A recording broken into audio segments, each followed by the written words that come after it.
good question, a hard question. You know, how long do I stay in an area on a tournament day, and how many areas did I try to have?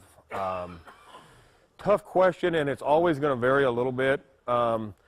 If I'm not getting bit, I'm not there very long, especially if I'm throwing reaction baits. And that's the reason when I practice a lot, I don't really beat my areas, and a lot of times I don't even make a single cast. I'll look at it and say, good area, it's got all the right stuff, I'm going to fish there. Because when I'm throwing reaction baits, I'm going to go through that area in like, 10 minutes, So I don't even practice there. I don't even pick off, that super aggressive fish that might be there.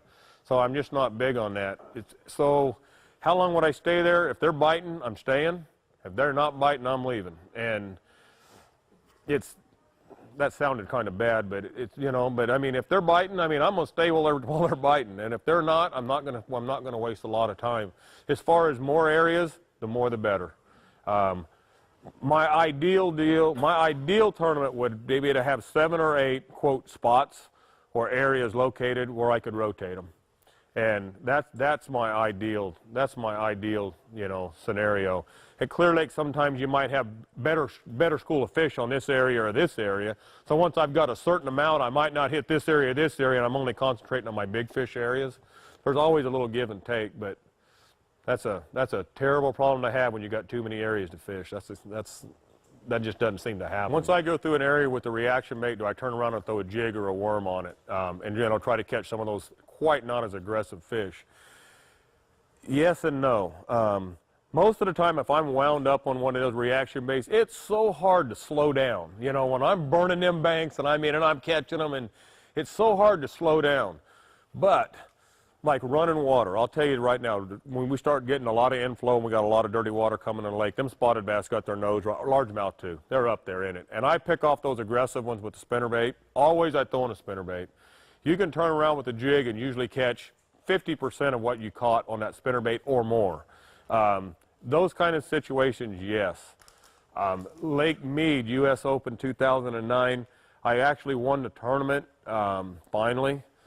I caught 2 on a crankbait on a deep little end on a point, and by then I'd washed up on, the wind was blowing horribly in. That's what pulled me to that point. I blew up on it. So I turned around and I come back, I crank, nothing. I picked a jig up, I fired it out, and I worked off, and I caught another fish. Most of the time I don't do it, but it is good. My problem is I like to chuck and wind so much. If I can catch him on that, and my confidence is better quality on reaction baits, because he may be not in a feeding mode, but you can get a reaction strike out of him. And so I just have a lot better luck catching bigger fish on reaction baits or better quality fish. So most of the time I don't do it. And it's wrong a lot, because I am running away from fish that will bite, for sure. And sometimes, like the tournament we just fished, we could see them on the meter down there in 15 or 20 foot of water. I mean, lots of them. But gosh, every time you drop down, you'd catch one like this. I'm throwing a jerkbait up on the bank, I'm catching them like this. So pretty soon we just completely stopped all of that. And there's a lot of fish there that I could catch. But I just was catching way better fish on that reaction bait. It's almost like it just gets in your head, and you just can't, Like, I look at that meter and I'm like, I know that sucker's 12 inches long. I'm not even wasting my time. And I'm down the bank, I'm going. Time I catch him, I can make 3 casts with a Stacy. When it's really, day gets tighter and I have to catch one, my favorite reaction bait is a really hard question, because if it's that tough, and the day's late in the day, I probably came off my reaction bait and I've got a worm or a jig in my hand. If the day's that tough, I'd probably come off of it. And that's what I start almost every single day, unless it's every single tournament day with the reaction bait. I don't care the pressure, I'm going to start with it, but I'll come off of it. But very, very, very rarely do I ever start with a plastics or a jig and then go to a reaction bait, because I'm going to eliminate that fast bite first. Those shallow fish are up there to eat. They're a lot easier to catch.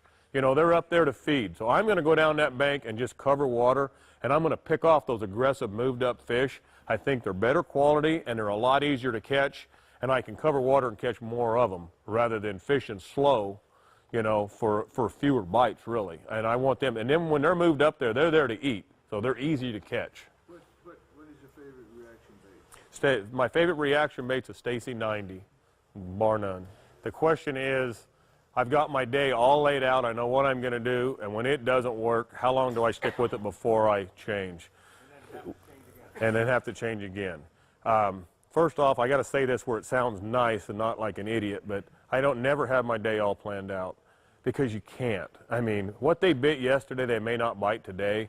I've got a pretty good idea. You know, I'm going to try to throw the same baits, but if I'm not catching them on reaction baits, if I fish it for like an hour or so, I'm coming off of it.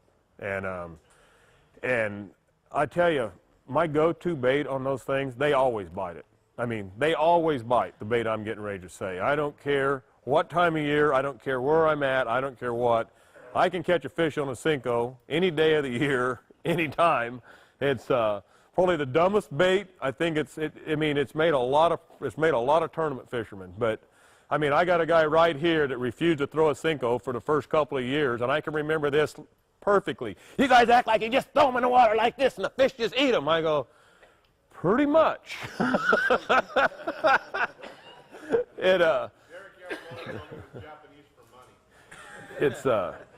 And so my Cinco is my fallback bait, and I catch good fish on it.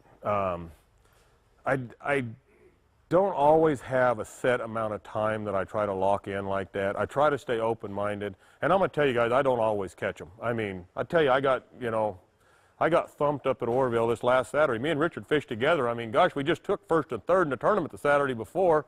Trust me, the last Saturday the fish won. We did not win. We caught 9 or 10 fish all day. We just like, this sucks. You know, we caught 50 fish each last Saturday. We're in the same boat. We catch 9 or 10. And by the way, I did rip Richard pretty good on Saturday. I think he caught 3 at about my 6 or 7. Did he wash the truck? Yeah, he has not washed my pickup neither. That was a bet, and he has not fulfilled his end of the deal.